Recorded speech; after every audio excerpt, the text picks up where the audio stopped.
So let's continue our discussion about solving our trig equations, but address what happens when we have multiple angles. In other words, twice the angle, 3 times the angle, and so forth. So we're going to start with this equation right here.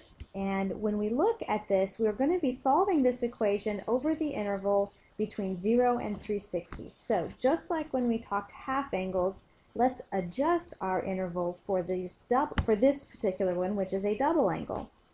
So if theta is on the interval between 0 and 360, then twice theta is on the interval between 0 and 720. Okay, so I've got twice theta, so I'm going to go around the circle 2 times here. Now let's go back and let's see if we can isolate my trig term to solve this equation. So if I want to get sine of 2 theta by itself, I would divide both sides by 2, and I have the sine of 2 theta is negative square root of 3 over 2. So where is the sine of some angle a negative square root of 3 over 2?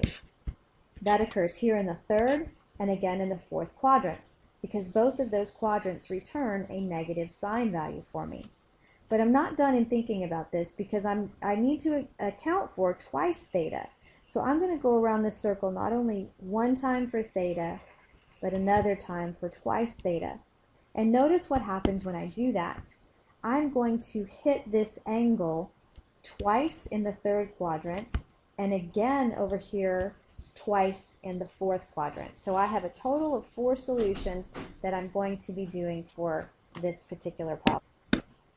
So for what angle, when I take the sine of it, do I end up with negative square root of 3 over 2? In the third quadrant, if I go around the circle the first time, in the third quadrant, that puts me at 240. Moving along, I'm over here in the third quadrant at 300. Then if I continue along the circle, I'm back in the fourth quadrant since I have rotated now 360 degrees. So this value would be 600. And then over here in the fourth quadrant, that would be 660.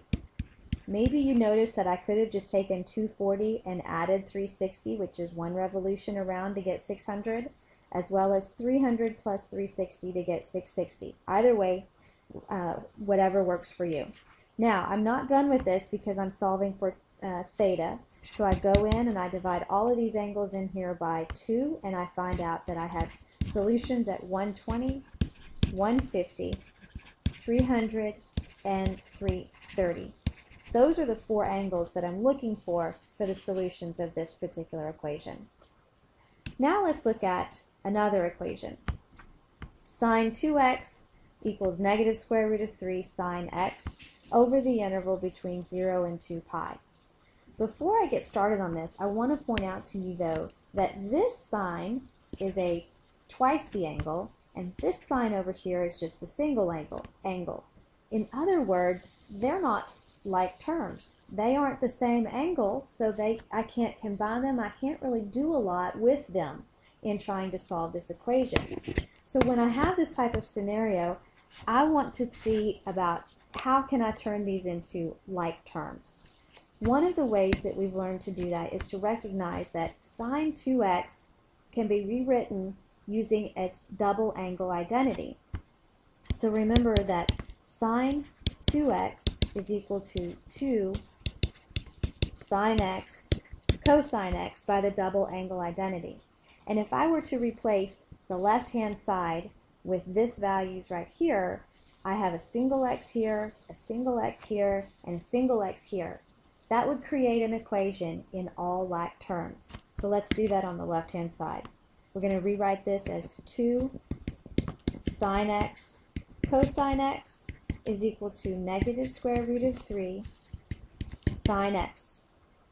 Now, if you're tempted to divide everything in here by sine x, don't fall for it. You cannot divide by a trig term. Instead, let's gather our like terms up on the same side and see if I can factor. So I'm going to add the square root of 3 sine x to the left. So I have 2 sine x cosine x plus the square root of 3 sine x is equal to 0. That's going to allow me, since I have a sine x in both of these terms, to factor a sine x out, leaving me with 2 cosine x plus the square root of 3 equals 0. Now I can take each of these and set them equal to 0. So for the first one, sine x is equal to 0. For the second one, 2 cosine x plus the square root of 3 is equal to 0. Solving the one on the left-hand side over here, for what angle, when I take the sine of it, do I get 0? Well, that occurs at 0 and pi. Now let's look at the second one over here. I have 2 cosine x is negative square root of 3. So cosine x is negative square root of 3 over 2. And when I take the cosine of some angle and get negative square root of 3 over 2, that's going to occur when x is equal to, or for what angle does that occur at? That occurs at 5 pi over 6 and 7 pi over 6. 5 pi and 7 pi over 6. So those are the solutions. These four, it's a combination of these two plus these two, giving me a total of 4 angles for the solution to this equation.